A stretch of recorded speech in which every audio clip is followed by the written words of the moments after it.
my dear friends, and welcome back to another Star Wars news update. So today we have some big details for the remaining 6 episodes of Andor Season 1. Speaking to Empire Magazine, Tony Gilroy revealed that the next episode, Episode 7, is a standalone, and not part of the typical 3-episode story arc structure.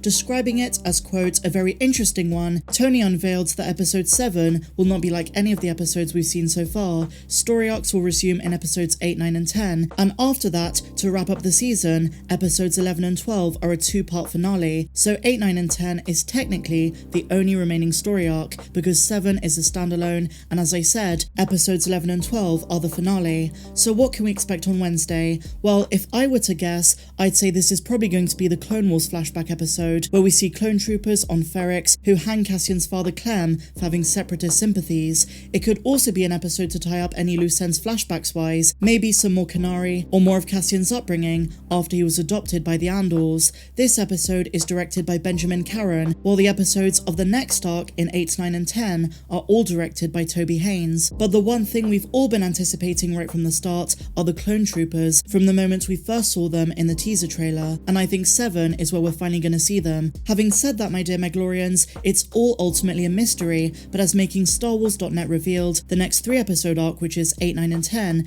is gonna focus on that prison, the one we see in the trailer. They said the following: in the next arc, we will see how the Empire and its corporations use a thriving prison system to extract capital from the people against their will. In this instance, we have skilled prisoners who were former engineers and scientists being put onto assembly lines as slave laborers. And one of the themes that's going to be present again is imperialism, and they say the next arc will take the perspective that even enslaved laborers have the power to revolt. This revolution is ultimately galaxy-wide. They say the prisoners are not allowed to talk to one another, they are watched constantly, and the only time they're allowed to interact is briefly in hallway corridors as they're moved to and from workstations, and it's in these moments they sneak messages and items back and forth to one another. In one of the sequences with a certain Supervisor Jones played by Robert Ems, we will see a glimpse of the brutality of an imperial assembly line. The slave laborers work barefoot. They work barefoot and on a wet floor. If the products on the line are of low quality or they speak to one another, the laborers are shocked by the fluid on the ground. And so going into episode 8, after next week's episode, we've got to wonder what Cassian's mission is.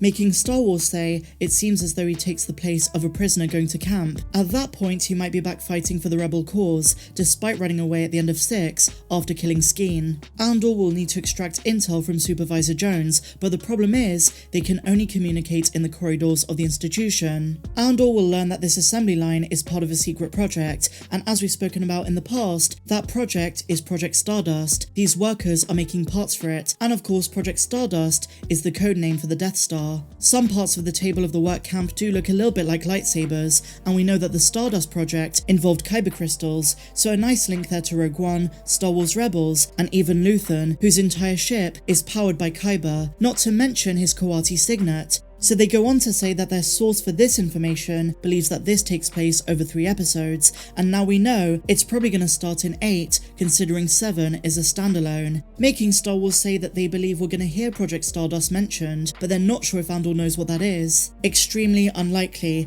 especially given that in Rogue One, when Jyn Erso recognizes the name in the vault, Andor doesn't, as it was Galen's nickname for her. So that is going to be really fascinating, but before we get that though, I kind of love the idea that Episode 7 is taking a break from the traditional structure of this show. I don't know what it has in store, but I do hope the pace continues to build, especially after the dramatic heist we just had in Episode 6. For all we know, Saw Gerrera might finally be introduced in this episode, although I suspect he's only going to be introduced with his partisans near the end of the season. Let's see what it has in store, but another big thing to mention is that Kyle Solar kind of teased that his character's story, the story of Cyril Khan, is going to continue next week, so it might not just be flashbacks, but Tony Gilroy calling it an interesting one, saying it's very different, certainly has me intrigued.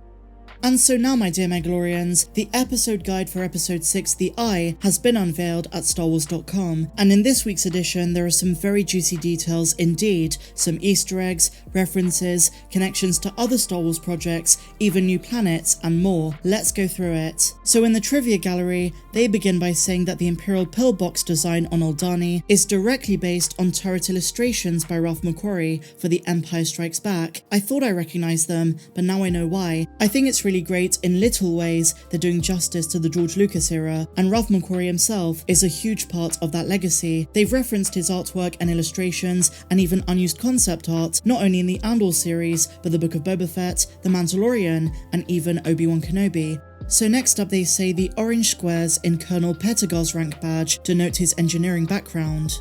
Another fun fact is the Aldani garrison troopers use a variation of the standard E11 infantry blaster that has a long barrel and a longer stock. It's based on the E10 rifles seen in Solo: A Star Wars Story, but it's a step closer to the later E11, making it a sort of E10.5 rifle. It's really awesome they had that in mind when they designed this. We notoriously also see the E11 in the original trilogy, but also notorious in both Battlefront games. So next up, they reveal the planet that Dr. Quadpaw's outpost is on. It's a new planet in the Aldani system called Fresno, named after the place in California, but spelt with a Z and not with an S. But they reveal that this shot was photographed in the hamlet of Beedon Common in the English county of Berkshire. Another pretty cool fact that was pretty obvious is the key difference between the Republic Senate and the Imperial Senate. The new Senate pods have the Imperial cog quite prominently displayed.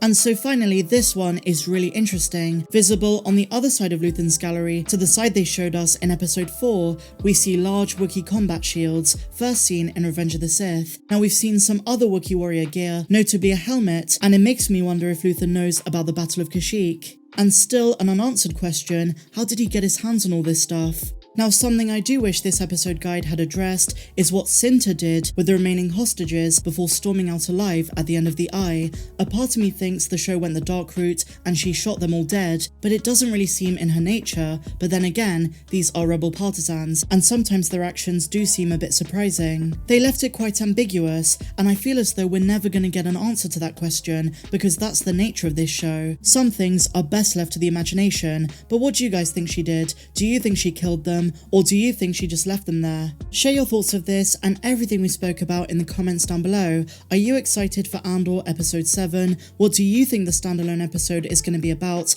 And are you excited to possibly see some clone troopers? If you enjoyed this video, my dear friends, please be sure to give me a big fat thumbs up. It really helps with the channel. Subscribe if you're new, and a huge welcome if you are. And also be sure to give that bell a good old tickle to be alerted every time that I post a new video. But until the next one, my dear friends, may the Force be with you always.